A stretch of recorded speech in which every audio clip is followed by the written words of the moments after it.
We invented a secret language as kids, and 15 years later, it saved her life.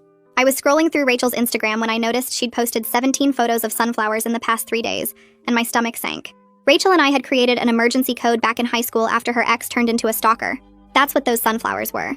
Especially since the caption said, "Look at my garden thriving," when Rachel killed every plant she'd ever owned. The next post was her at a farmer's market with the caption, "Strawberry season is the best," even though she was allergic to strawberries. My chest tightened as I recognized what was happening. Sunflowers meant, "I'm in trouble." Strawberries meant, "Call for help." I immediately called her and she answered on the first ring, sounding weirdly cheerful. "Valerie, hey girl, I'm having such an amazing time at this wellness retreat upstate." "That's great," I said carefully. "Which one are you at?" She laughed, but it sounded forced. "Oh, you know, the one with meditation and yoga. They have these beautiful sunflower fields, and tomorrow we're going strawberry picking." There it was again. Sunflowers and strawberries. "Sounds perfect," I said, trying to keep my voice normal. "Hey, remember that time we went camping at Bear Mountain and got lost?" We'd never been camping at Bear Mountain, but it was part of our code. "Oh my god, yes," she said. We walked 12 miles that day. 12 miles was the code response. Someone was listening to this call, and Rachel was being held against her will. "I might come visit you tomorrow," I said. "Would that be cool?" There was a pause, and then Rachel's voice came back slightly higher. "Actually, they don't allow visitors during the first week. But you know, I've been reading so much here, especially those blue books we used to love."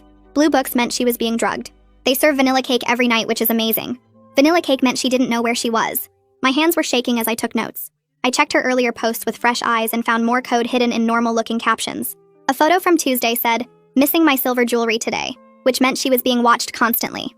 Wednesday's post about loving these 6 a.m. wake-up calls meant there were 6 people involved. Thursday had a picture of her meal with, "The food here reminds me of summer camp," which was our code for barely edible, and "Can't wait to go swimming in the lake," when we both knew Rachel was terrified of lakes because she couldn't swim. Her most recent post from an hour ago made my blood run cold.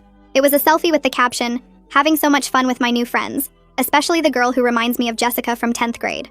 Jessica was a girl from our 10th grade class who was kidnapped and murdered.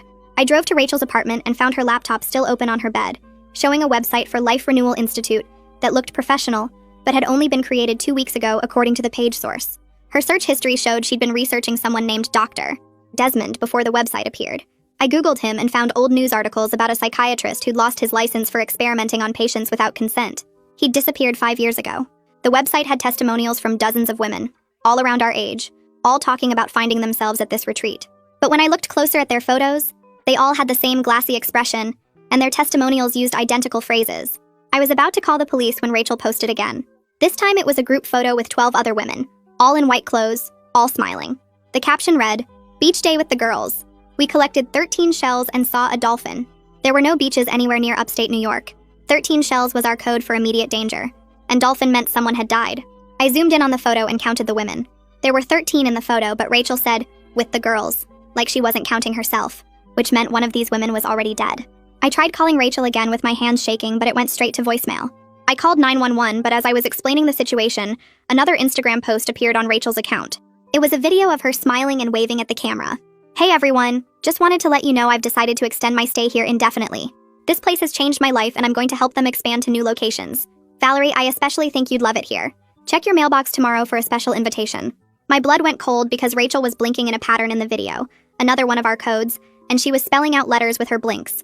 DONTCOMEALONE.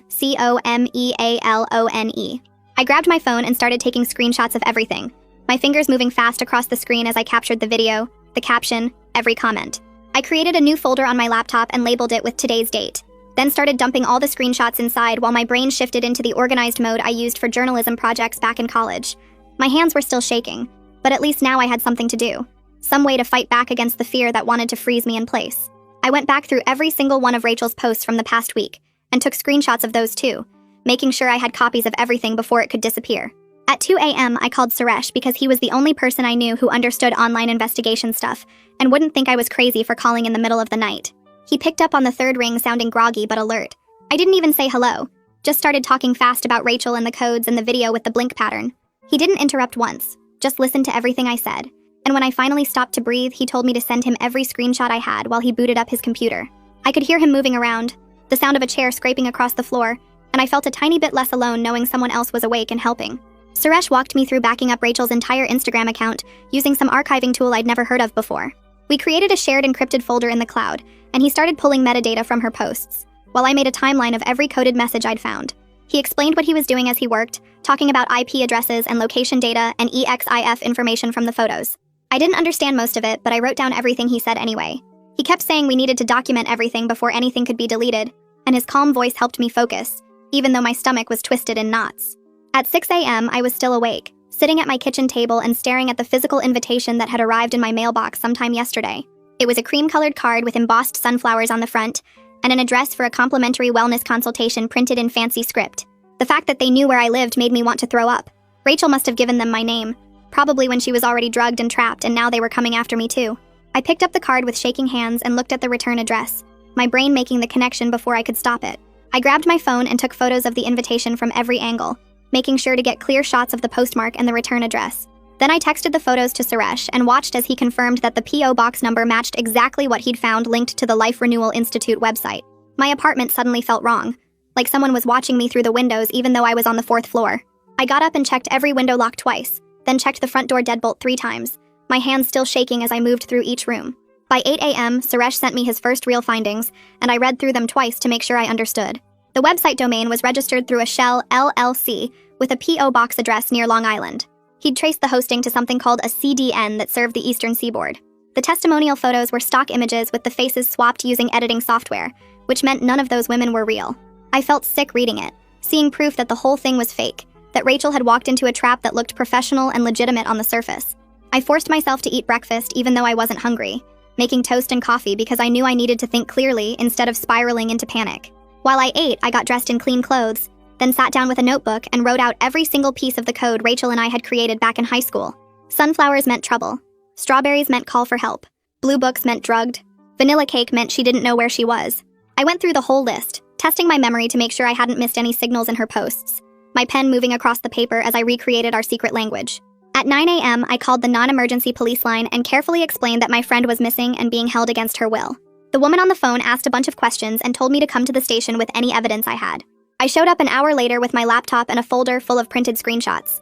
The desk officer looked at me like I was wasting his time until I opened the laptop and showed him the decoded messages. Then I explained the blink pattern in the video, showing him how Rachel was spelling out letters with her eyes. His expression changed and he picked up his phone to call someone. Detective Winston Douglas came out and brought me into an interview room that smelled like coffee and old paper. He was a middle-aged guy with tired eyes and gray hair, wearing a wrinkled shirt like he'd been at work all night. He actually listened as I went through everything I'd documented, taking notes on a yellow legal pad and asking questions that showed he understood what I was saying. It took 2 hours to go through all of it. When I finished, he leaned back in his chair and told me this matched a pattern they'd been tracking across 3 states.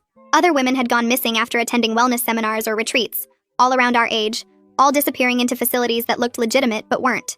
Winston opened an official missing persons case right there and filed something called a preservation request with Instagram to prevent Rachel's account from being deleted. He wrote down his direct phone number on a business card and handed it to me, then looked me straight in the eyes and told me clearly not to go to that facility alone or accept their invitation. He explained that if I went there, I could mess up the investigation or end up trapped myself. I wanted to argue that every minute we waited was another minute Rachel was drugged and held prisoner, but I could see in his face that he got it, that he was moving as fast as the system would let him. I walked out of the station 20 minutes later with a case number written on the back of Winston's card, and my phone already buzzing with a text from Suresh saying he'd found 2 more P.O. boxes registered to the same Shell LLC, one in Connecticut and one in New Jersey. The information made my chest tight because it meant this operation was way bigger than just Rachel, but at least we were building a real case now instead of me just panicking alone in my apartment. I drove home going 5 miles over the speed limit the whole way, my hands gripping the steering wheel too hard while I tried to focus on what I could actually do to help, instead of imagining what Rachel was going through right now. Back at my apartment, I opened my laptop and created a new Gmail account using a fake name, then pulled out the cream-colored invitation card and dialed the phone number printed at the bottom. My hands shook a little as I opened the voice recorder app on my phone and set it next to the laptop speaker, pressing record right before someone picked up on the 3rd ring. A woman answered with this super calm voice that sounded like she was trying to sell me meditation or yoga, asking how she could help me begin my renewal journey. I told her I'd received an invitation and was interested in learning more about the retreat, and she immediately started asking me questions about my stress levels and whether I felt supported by my family and friends. The questions felt weird and too personal for a first phone call, like she was trying to figure out if I had people who would notice if I disappeared. I crafted my answers carefully to sound a bit desperate and isolated, without being so obvious that she'd get suspicious, mentioning that I'd been feeling really overwhelmed lately and didn't have many close friends in the area. She made these sympathetic noises and told me the retreat was specifically designed for women who felt disconnected and needed deep healing work, and then she asked if anyone knew I was calling. I paused like I was thinking about it and said no. I hadn't told anyone because I wanted to make this decision for myself without outside pressure. Her voice got even warmer after that, and she offered me a complimentary weekend retreat starting in 5 days, describing it as a special opportunity for women who were ready to commit to real transformation. I told her it sounded amazing, but I needed some time to think about it and check my schedule, and she immediately pushed back, saying the spots were very limited, and this particular weekend was special. When I held firm and said I really needed to think it over, she tried 2 more times to get me to commit right then, using language about how hesitation was just fear holding me back from the life I deserved. Finally, she accepted that I needed time and told me to call back within 24 hours if I wanted the spot, her voice losing some of that fake warmth as we hung up. I saved the recording and texted Suresh to meet me at the coffee shop near his apartment in an hour, then spent the time making detailed notes about every question she'd asked and how she'd responded to my answers. At the coffee shop, Suresh was already waiting in a back corner booth with his laptop open, and I slid in across from him and pulled out my phone to play the recorded call. His expression got darker and darker as he listened, and when it finished, he pulled up a research article about coercive control and manipulation tactics used by cults and high control groups. He pointed at the screen, showing me how the woman's questions were specifically designed to identify vulnerable targets, asking about isolation, family support, and whether anyone knew about the contact. The pushback when I hesitated was textbook pressure technique, and the language about fear holding me back was a manipulation strategy to make me doubt my own judgment. We sat there for another hour while he showed me more research on cult recruitment patterns, and everything matched what we'd just heard on that phone call. My phone rang while we were still at the coffee shop, and Winston's number showed up on the screen. So I answered, and he told me he'd contacted the FBI because the multi-state pattern suggested possible interstate trafficking. I felt this surge of hope that federal agents would move faster and have more resources. But then he explained that FBI involvement actually meant more bureaucracy and slower coordination between agencies. I bit down the frustration building in my throat and asked what I could do to help speed things up. And he said to keep documenting everything but absolutely stay away from that facility and don't accept their invitation. After I hung up, Suresh could see how upset I was and offered to keep digging into the digital trail while I focused on gathering more evidence from Rachel's social media. That night, I couldn't fall asleep no matter how many times I rolled over and rearranged my pillows. So at 1 a.m., I gave up and opened Rachel's Instagram on my laptop to scroll back through 6 months of posts. I was looking for earlier warning signs I might have missed, any hints that something was wrong before the obvious coded messages started appearing.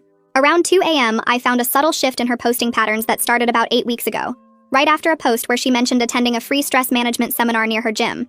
Before that seminar, her posts were normal, random photos of her life and meals and friends, but after it, her captions started getting slightly different, more focused on self-improvement and wellness, and finding her authentic self. The change was gradual enough that I hadn't noticed it happening in real time, but looking back through all the posts in sequence, it was obvious something had shifted. My phone lit up with a text from Suresh at midnight saying he'd found something big, and when I called him back, he explained that the P.O. box near Long Island was receiving weekly shipments from a medical supply company. He'd cross-referenced the company name with state licensing databases and discovered they supplied sedatives and psychiatric medications to licensed medical facilities, which meant someone was ordering controlled substances and having them delivered to that P.O. box. The next morning, I made coffee and opened my laptop to do a reverse image search on the group photo Rachel had posted, the one with all the women in white clothes. I uploaded the image and waited while the search engine processed it, my coffee getting cold in my hand as results started populating the screen. 2 of the women in that photo appeared in missing persons databases, one from Virginia and one from Pennsylvania. Both reported missing within the last 4 months after telling family they were attending wellness retreats. My hands were shaking so badly I almost dropped my phone as I screenshot the missing persons reports and sent them to Winston with a message explaining what I'd found.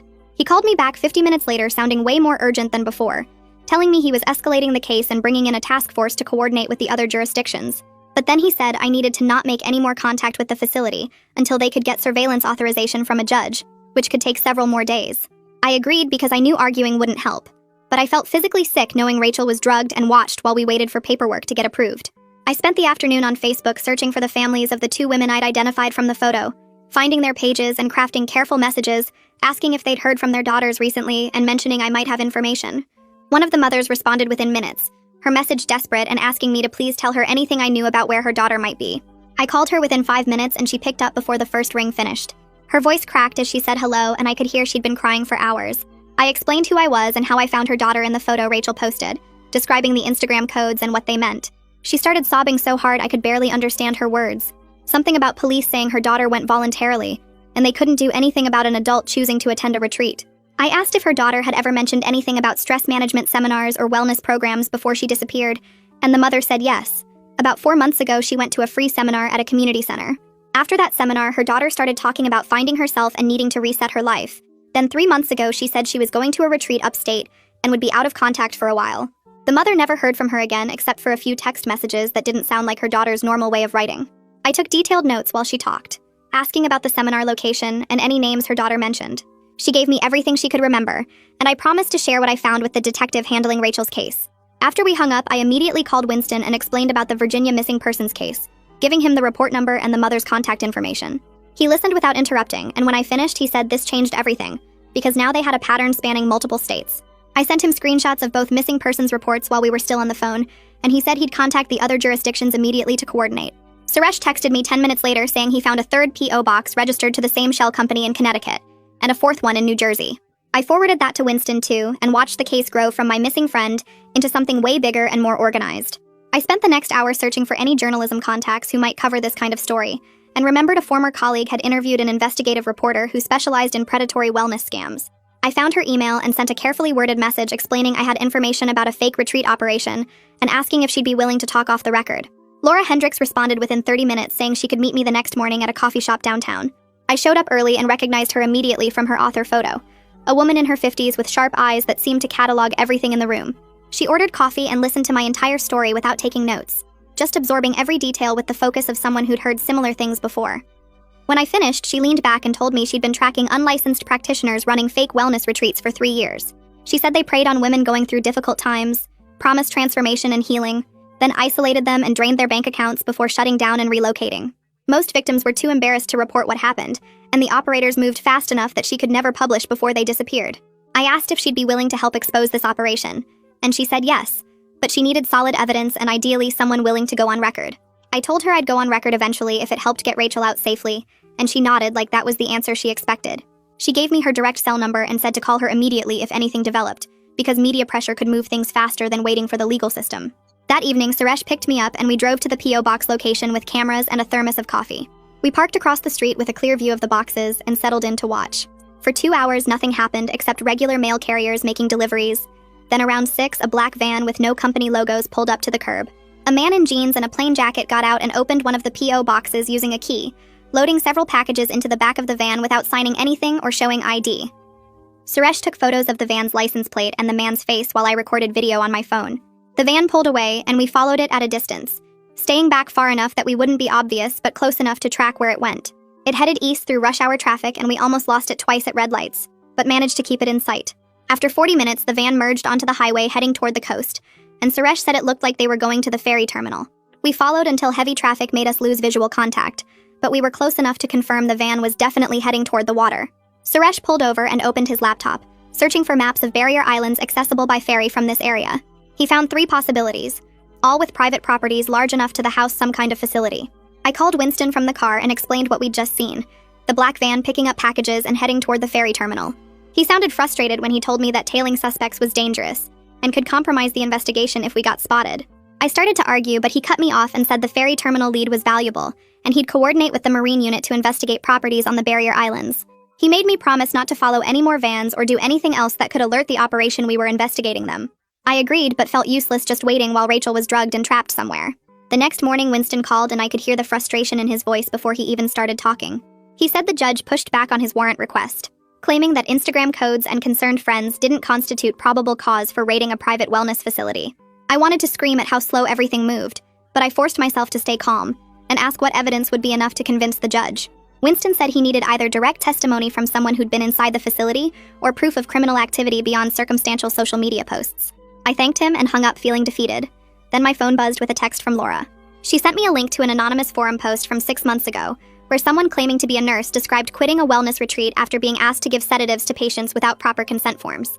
The post mentioned that staff called the sedation protocol Blue Books, the exact same code Rachel had used in her Instagram caption.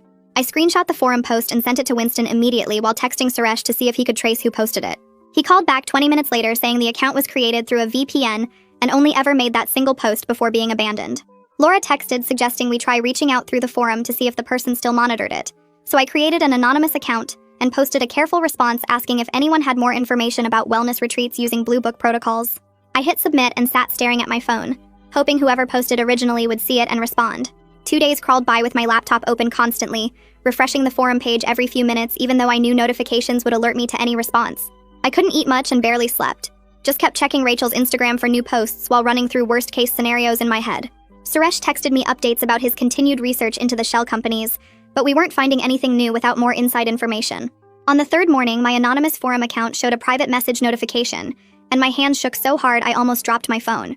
The message was short and careful, saying the sender's name was Reina, and she might have information about the place I was asking about, but she would only meet in person at a public location. She suggested a diner 2 hours north and made it clear I had to come alone because she was taking a big risk even talking to me.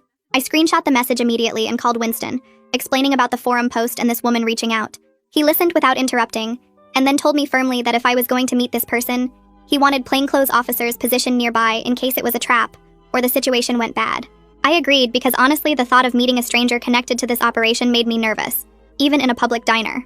Suresh called right after I hung up with Winston and said he wanted to come with me, but I explained that Reina had been specific about meeting alone, and we couldn't risk scaring her off when she might be our only inside source.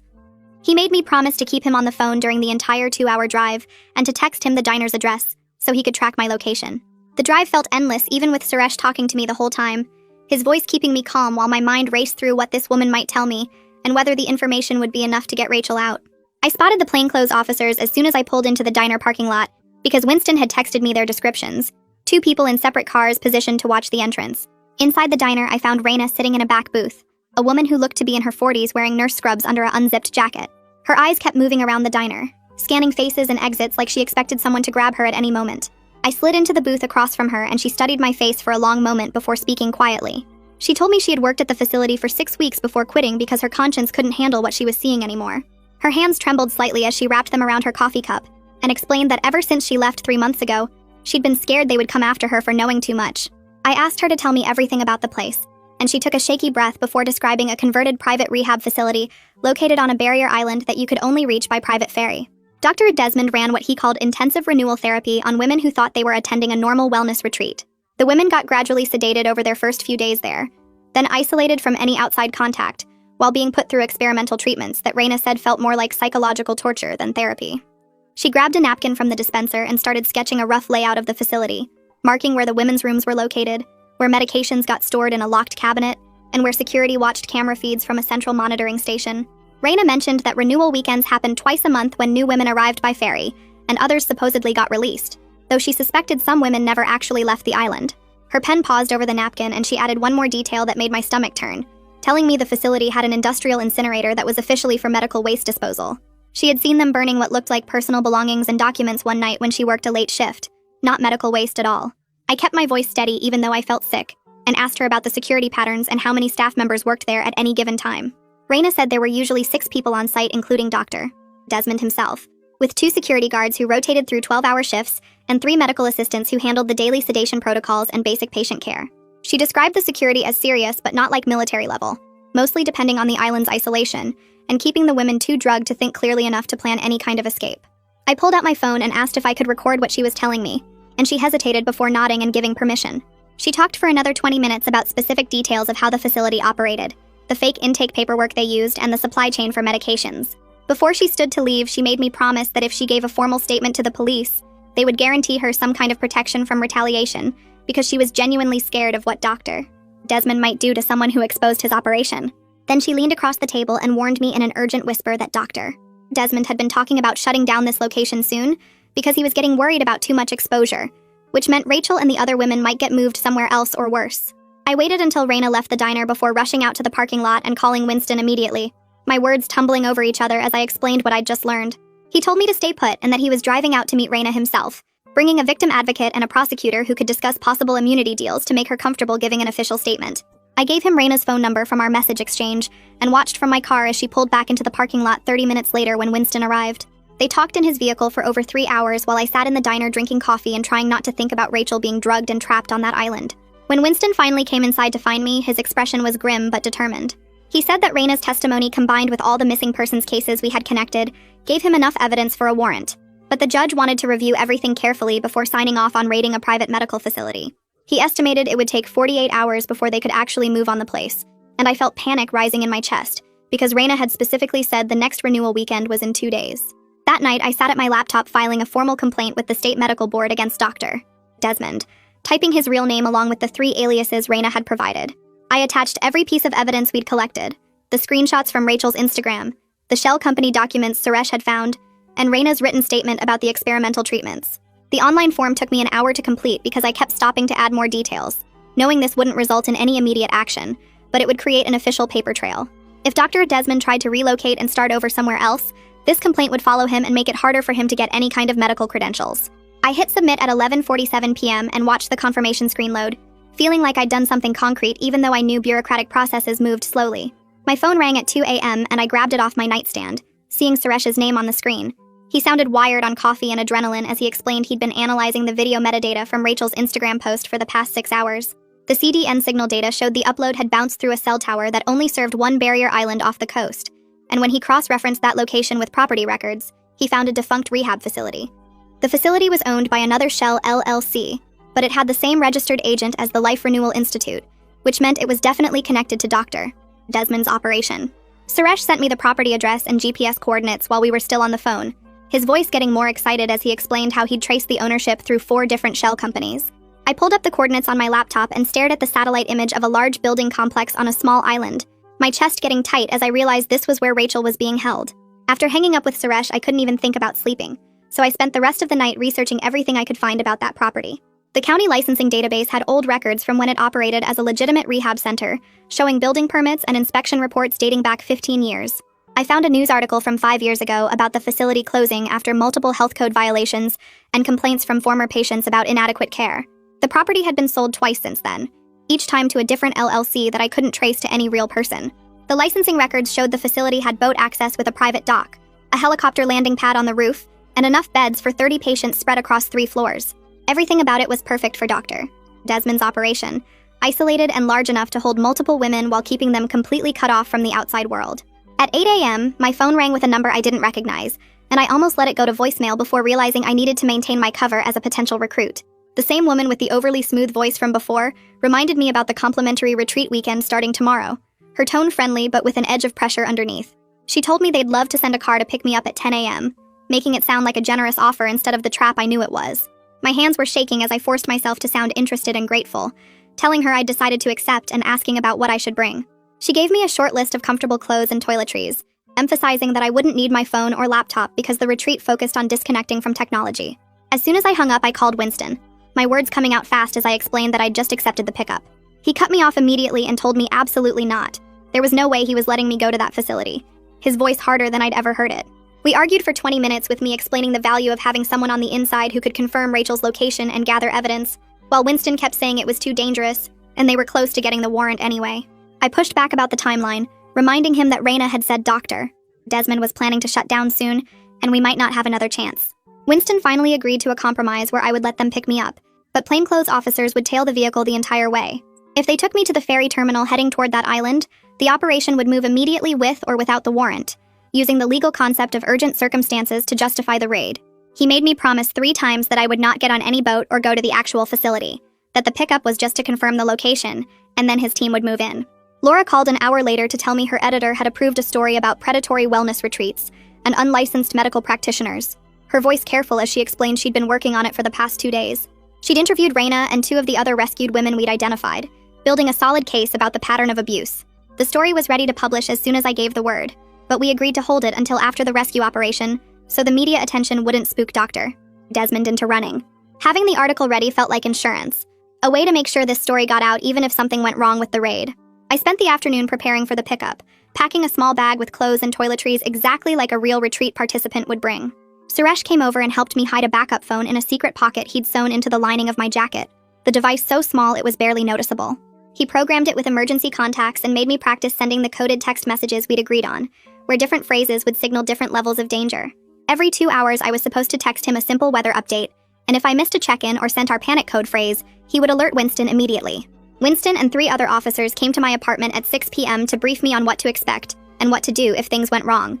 They gave me a panic button device that looked exactly like a lipstick tube, showing me how to twist the bottom 3 times to activate a silent GPS alert that would bring the entire tactical team to my location. Winston made me repeat the safety protocols 3 times, walking through each scenario of what could happen and how I should respond. He told me that if I felt unsafe at any point, even just a bad feeling, I should activate the panic button and they would come in immediately, regardless of the warrant status or the plan. The way he looked at me when he said it made me realize how worried he actually was, but he wasn't going to stop me because he knew we needed this confirmation. That evening, I was checking my phone every few minutes when Rachel posted a new photo to Instagram. A sunset view from a window with the caption saying she couldn't wait for renewal weekend tomorrow, and everything was about to change. I zoomed in on the image immediately, my eyes scanning every detail until I spotted her reflection in the glass.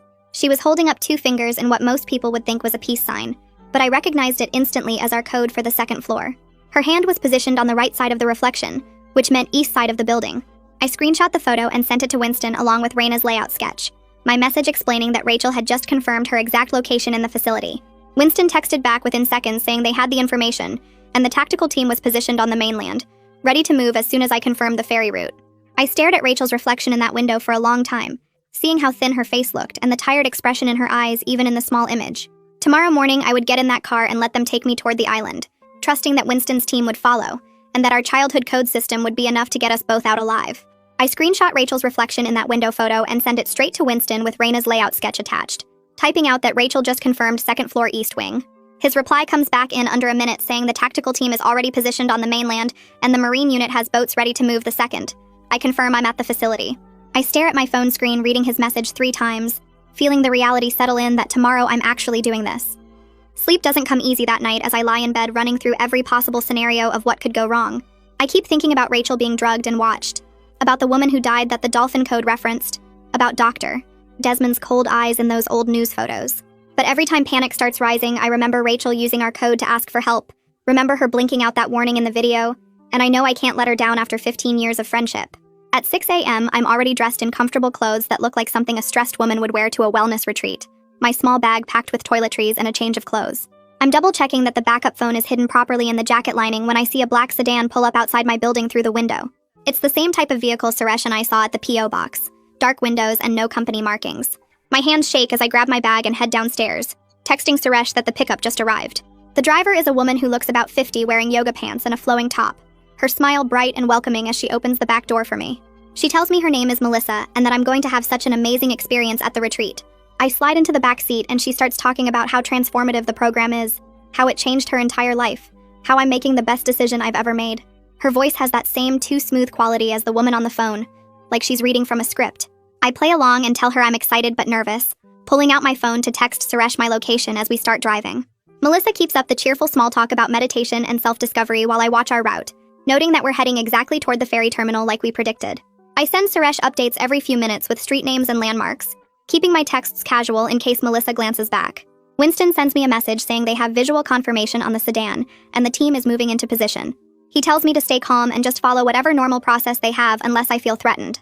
The ferry terminal comes into view and Melissa parks in a lot reserved for retreat transport vehicles. She leads me onto a private ferry that's much smaller than the public ones, just a dozen seats and a small cabin.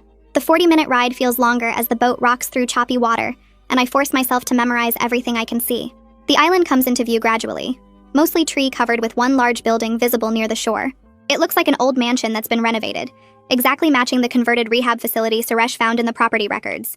I study the exterior layout, counting windows and noting the dock setup, the walking paths, the security cameras mounted on the corners. We dock at a private pier where 2 staff members are waiting, both wearing white linen clothes and those same serene expressions Raina described. They greet me warmly, and one of them asks for my phone and bag for safekeeping during my digital detox. I expected this, but still feel exposed and vulnerable as I hand over my regular phone, grateful the backup is hidden in my jacket.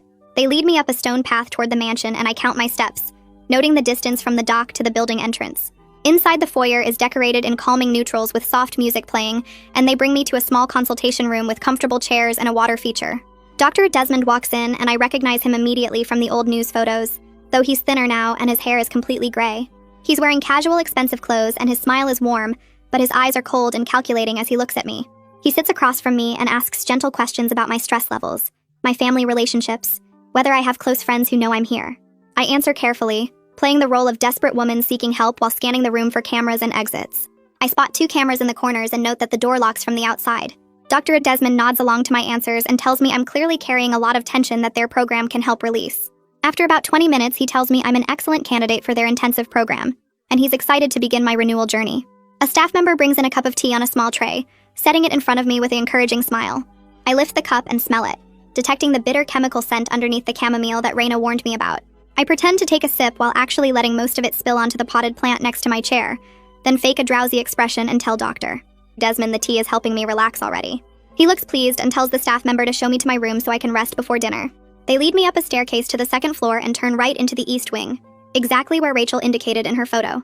I count the doors as we pass and spot Rachel 3 doors down being escorted by another staff member toward what they're calling a renewal session. She looks so thin and tired, her skin pale and her movements slow like she's heavily sedated. But her eyes widen slightly when she sees me, and I give the tiniest nod to confirm I'm here to help. The staff member opens a door to a simple room with a bed, dresser, and small bathroom, telling me to rest and someone will come get me for dinner. As soon as the door closes, I pull out the panic button lipstick from my pocket and twist the bottom 3 times to activate it, then hide it behind the heating vent where it won't be found during a room search. I take out the backup phone and send Winston a quick text saying I'm inside the facility and have visual confirmation on Rachel. His response comes back immediately telling me the team is moving in within 30 minutes, and I should stay in my room if possible. I sit on the bed and check the time, watching the minutes crawl by as I hear footsteps and voices in the hallway outside. Staff members move between rooms and I can hear other women crying or talking in slow, drugged voices that make my chest tight.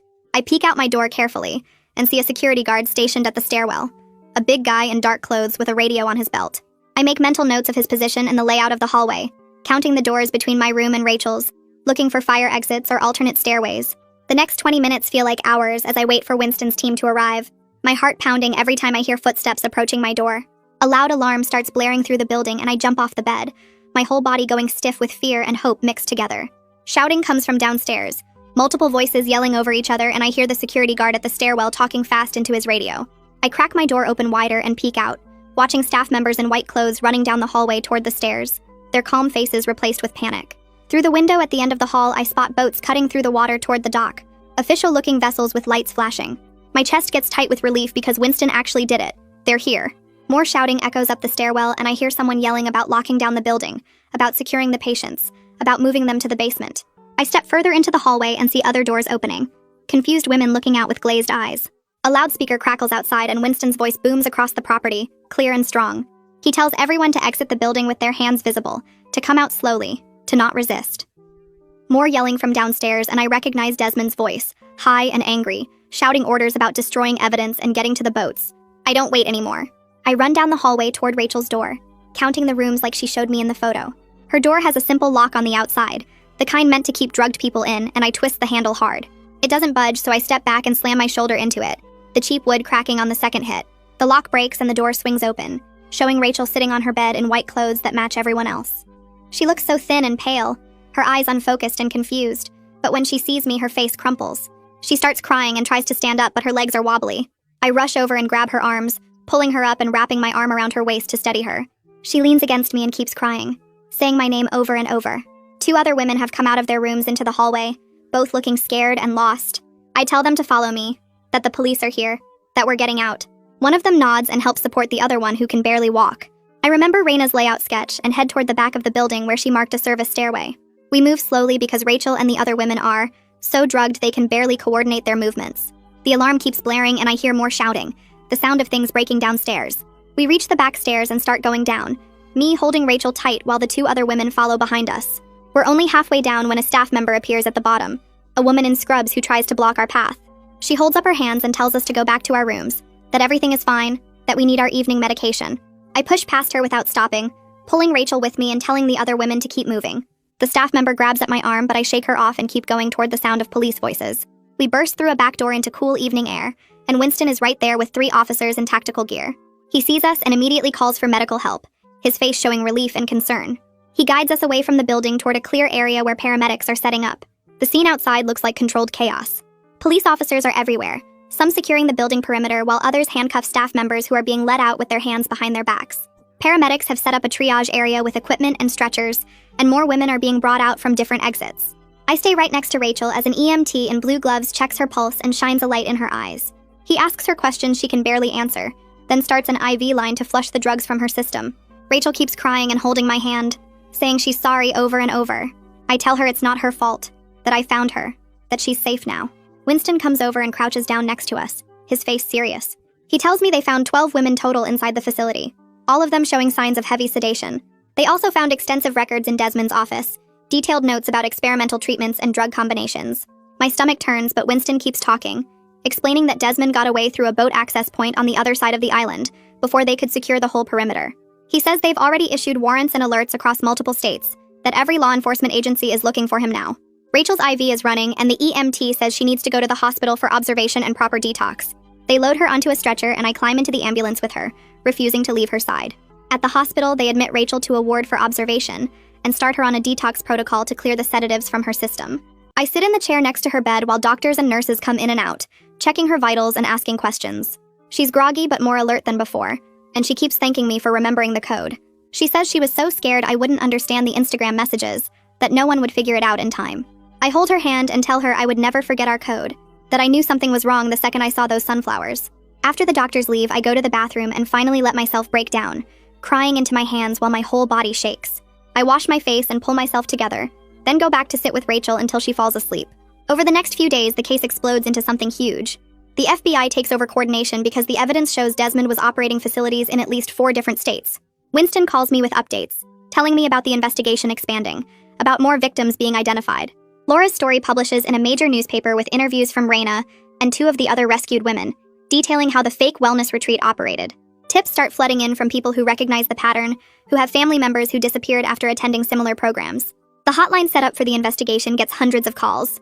Rachel stays in the hospital for 5 days while they monitor her recovery and start her on therapy for the trauma. I visit every day, bringing her real food and sitting with her through the bad moments. 2 weeks later, Rachel is staying at my apartment because she can't go back to her place yet, can't handle being alone. She's getting stronger every day, going to therapy 3 times a week and slowly starting to feel like herself again. We've created new emergency codes that don't rely on social media because she can't look at Instagram without having panic attacks. Winston calls one afternoon to give us an update. They've arrested 4 staff members who worked at the facility and shut down 2 other locations connected to Desmond's network. Desmond himself is still out there somewhere, but Winston says they're confident they'll find him eventually. Rachel and I are planning a real vacation once she's strong enough to travel. Somewhere with beaches and sunshine, no wellness retreats or meditation or sunflowers. Just the 2 of us rebuilding the trust and friendship that saved her life, proving that the secret language we invented as kids 15 years ago was worth remembering. And that is the takeaway from this one. I try to make sure there is always something useful tucked inside the story. If even one small thing stood out to you, I am happy. Subscribe so you do not miss the next one.